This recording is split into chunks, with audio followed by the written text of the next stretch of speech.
The Supreme Court just gave Texas Republicans the map of their dreams, and Democrats are melting down over what it means for 2026. A lower court ruled this thing a racial weapon, but the high court conservative majority said Texas can use it anyways. 5 new Republican seats are on the table from a single ruling. It's not like the Democrats haven't been doing this for like 50 years anyways. This isn't just about Texas. Red states are already lining up to copy the play, with blue states with their own creative lines that they've been using for decades are suddenly very quiet. And once these districts are locked in, your members of Congress may be decided long before you ever step into a polling place, just like it is for us in Illinois. So let me know in the comments, is this a badly needed correction after years of blue state gerrymandering, or are we watching politicians choose their voters for good? Stay with me, guys. So my name is Tom, I'm with the Daily Beltway, and I'm also a White House correspondent for the Next News Network. And we're looking at a Supreme Court decision that it doesn't just tweak a few lines on a map, it could reshape who runs the House for years to come, including the White House, starting with Texas. And this is the test case everybody else is watching. But before we get into the weeds, make sure you guys hit subscribe. We're a growing channel, and every like, comment, share, and subscription helps us reach more patriots across our nation. Also, sharing this is huge, so send this to a friend in Texas, California, New York, anywhere that the political class is drawing lines to lock in power, like Michigan, Illinois, wherever. Let's get to it. Win for Texas. The Supreme Court allows the Lone Star State to use the Trump-backed congressional map in its midterm elections. Governor Greg Abbott writing this: Texas is officially and legally more red. This is a victory for Texas voters, for common sense, and for the U.S. Constitution. They could get up to 5 seats in theory. Let's bring in Fox News legal analyst Greg Jarrett. Greg, did the Supreme Court make the right decision?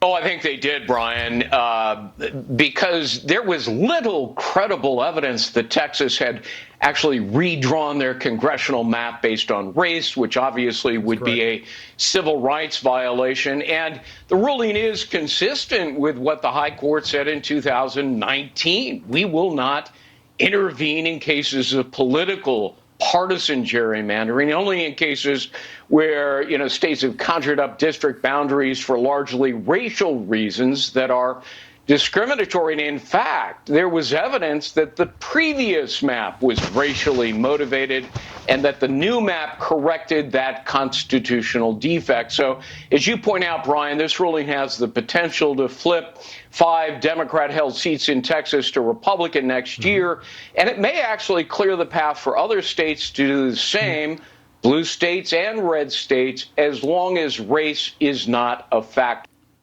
So that's the difference, though. So blue states have done this to the extreme. Like Illinois, we have Trump lost Illinois by 400,000 votes, but out of 17 congressional seats, 14 of them are Democrat, 3 are Republican, and when he gets to the House, they have a supermajority in our state House and a super majority in the state Senate. It's because they drew the districts like it'll start in Chicago, it'll go down a sliver, the whole state, and balloon up and take out a huge chunk of it. When you get a chance, look at the Illinois congressional maps and the state rep maps.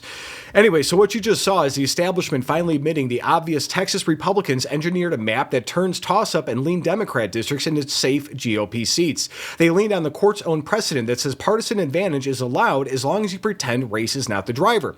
Democrats and activist groups say that the data tells a very different story. But here's how it works. The Department of Justice flagged so-called coalition districts where minority voters teamed up to elect their candidates of choice. Texas fixed that by breaking those areas apart and folding them into red-leaning suburbs.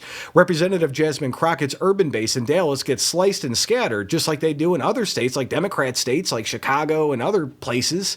And longtime liberal Lloyd Doggett sees his Austin seat stretch into conservative territory and decides to retire instead of fight. Meanwhile, the conservatives are asking a simple question: why is it only a crisis when Texas does it? California has used bizarre lines for years, along with Illinois, to keep Republicans boxed into a handful of districts. New York tried an extreme map that state courts had to smack down, and Illinois literally drew cartoon districts to protect weak incumbents.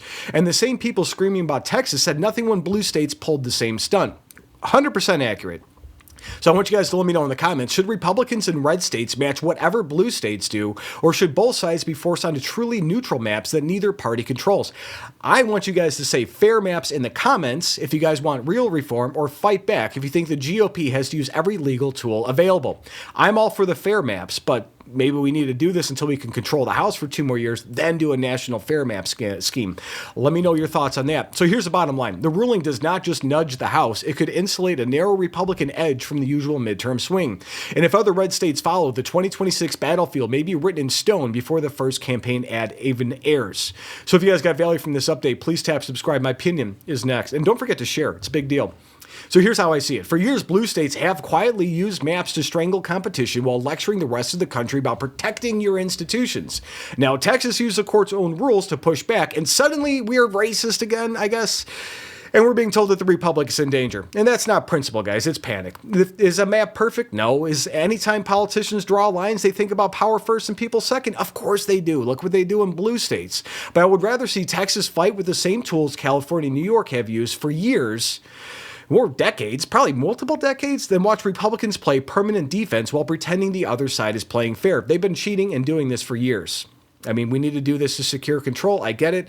But I don't want us to get in like the back and forth tit for tat where we can cut one thing out. I think fair maps across the board, every single state, and just let it go. And long-term, real reform. Independent maps that neither party owns. And until then, this is the world that our leaders built. The only way the only way out is to keep citizens informed and keep watching and keep voting and keep pushing back. That's all we can do.